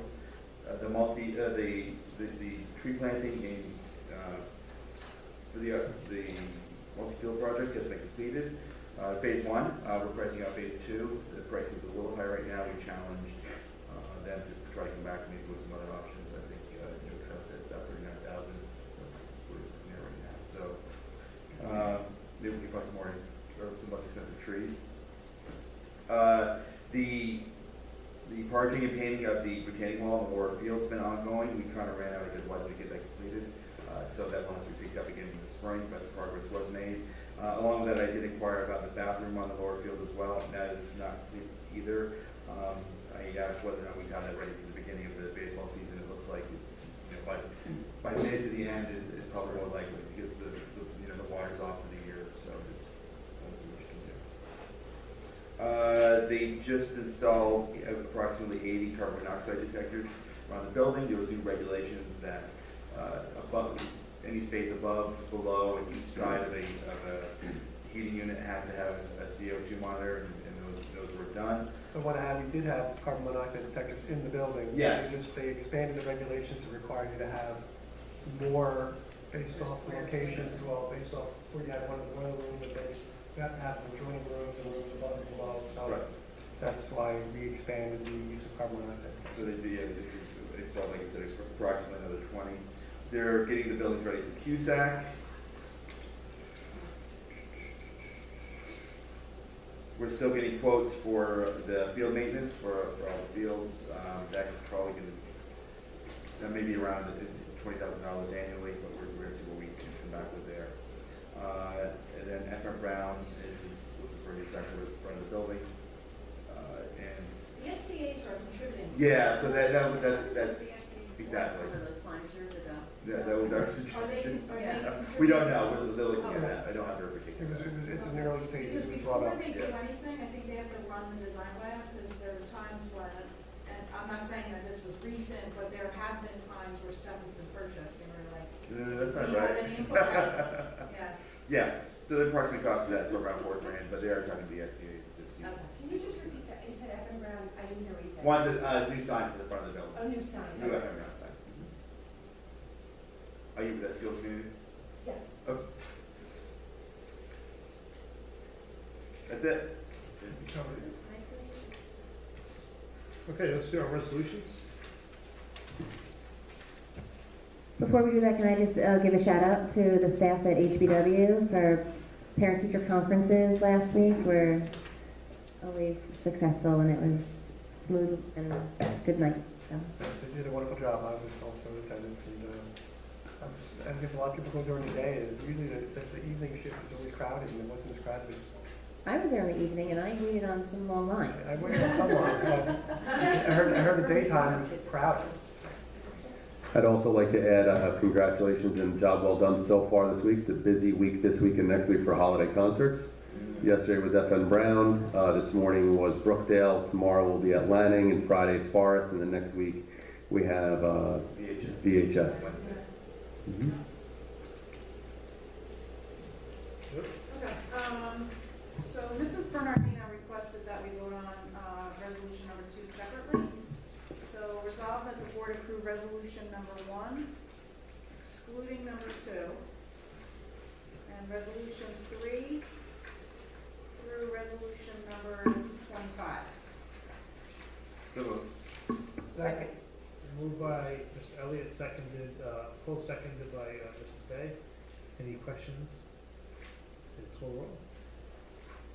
Mr. Day? Yes. Mr. Bernardino? Yes. Mr. Elliott? Aye.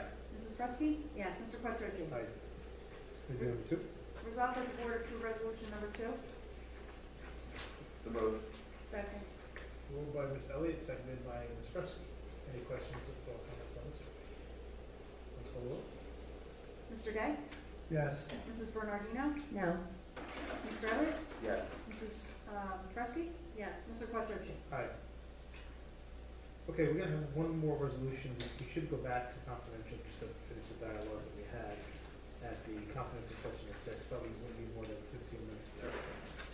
So we'll do a resolution for that at the end. Do we have any Correct. public comments or questions? So there's nothing, if you want to read up the resolution. Resolve that the board meet in private session from which the public shall be excluded to discuss the topics of negotiations and personnel or potential litigation which private discussion is being held pursuant to section 70 and 8 of the Open Public Meeting Act. The matters under discussion will be disclosed to the public as soon as final decisions are made and voted upon. All in favor? Aye. Any opposed? All right. Okay. Great. Have a great holiday. Thank you very much. Thank you, everyone. Jeff,